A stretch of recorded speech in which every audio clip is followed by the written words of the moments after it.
And you want to start out with some warm milk, about a half a cup. So here's a half a cup of milk, and you want to heat that to about 110, 115 degrees. And now we want to proof some yeast. And proofing means we want to add the dry yeast, and this is 1 package of active dry yeast. We want to add that to the milk and just stir that around until it's dissolved. So once the yeast is proofed in the milk, you want to let it sit around for 3 or 4 minutes or so. Then you can put it into your mixer, or if you want to do this by hand, you can do that as well. So there is our yeast and milk mixture. And now we want to add some eggs. Now make sure that your eggs are at room temperature. You don't want to put these in cold. And if you forget and just take the eggs out of the refrigerator and you want to make this, well then I suggest that you sit the eggs in a bowl of warm water to warm them up a little bit. So we want 3 eggs. And then we need some butter and sugar. So 4 tablespoons of softened butter. And this is unsalted butter. So we're going to add that. Goes in. And 1/4 cup of sugar. So there's my sugar. That goes in. So you basically want to put the wet ingredients together first before you start adding the dry ingredients. And a teaspoon of salt for flavor and for color. You need about 3 cups of unbleached all-purpose flour for this, but you know what? Put it in slowly because you do not know whether or not your wet mixture is going to take all of that flour, so you don't want to add it all at once. So let's put, 3/4 of it in and see where we are. So we want to create a dough here that is moist, but not too wet. So slowly. And you'll know that the ball of dough is at the right consistency when it hangs around the paddle or when it no longer sticks to your hand. Put a little bit more in and continue. Okay, that's starting to look a little better. Let me just check it. And I think I can take that out because what additional flour I need to add, I can add on my board.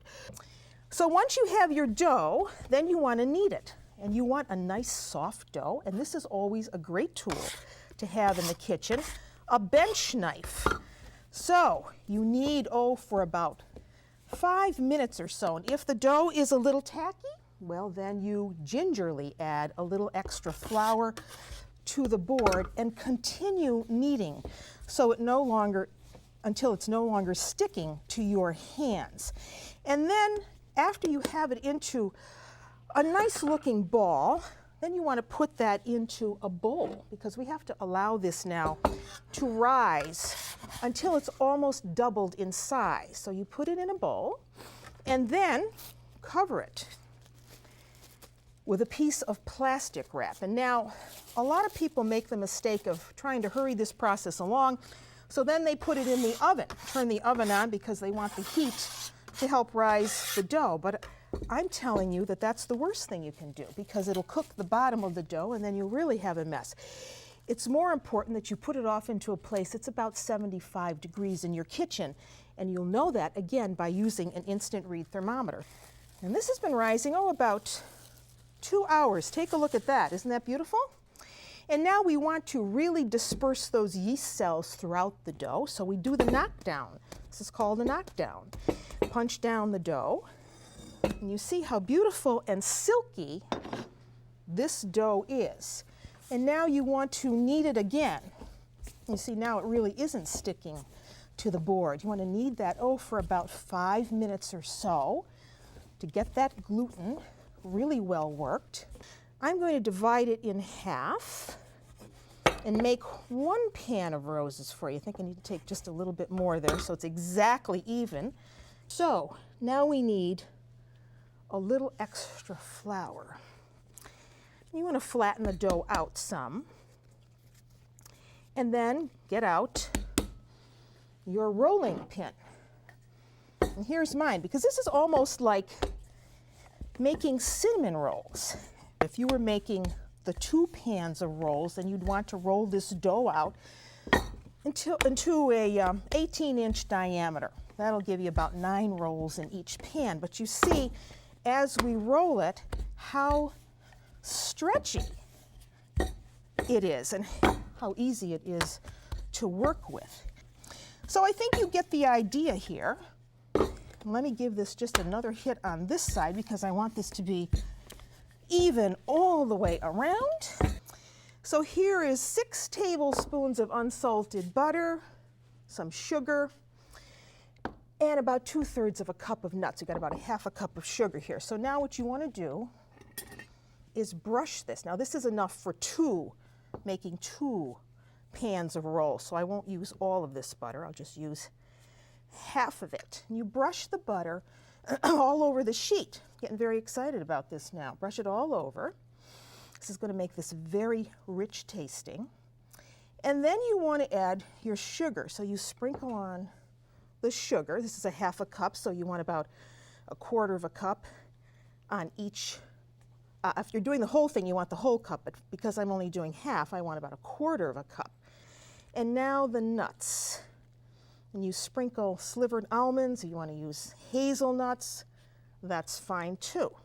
And now you start rolling this up exactly as you would do for cinnamon rolls. Get it tight as you're going along and tuck that end. Tuck your ends in. That will help hold the filling. You see?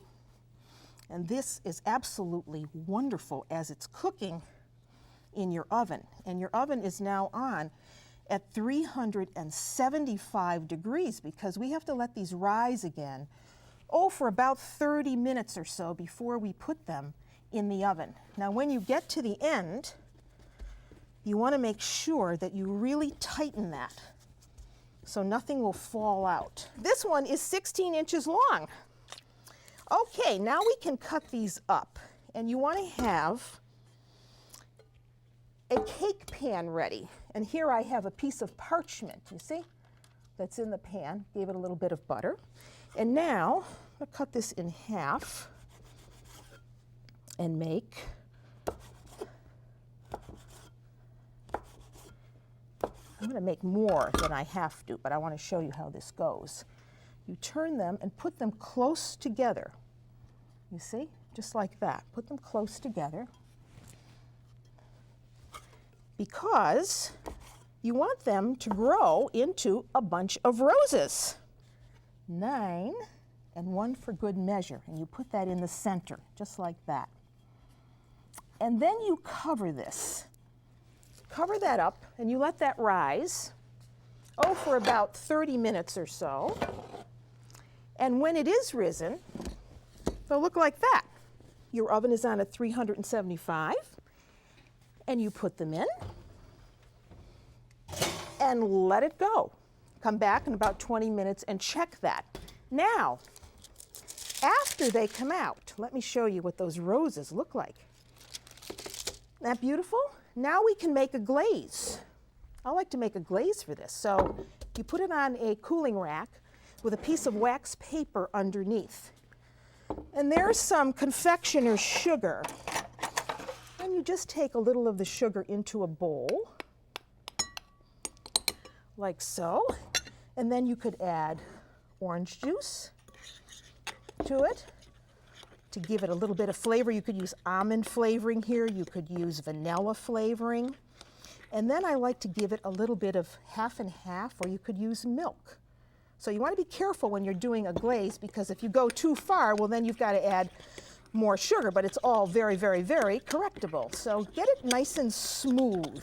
And then you want to put this on your rolls while they are still warm. So get it really, really smooth. Okay, there's our glaze, and it should really pour off your spoon. Check it for its liquidity by just letting it roll off of your spoon. Then you can either use a knife, or I like to just take and drizzle with a fork all over the top. Isn't that beautiful? It just dresses that up.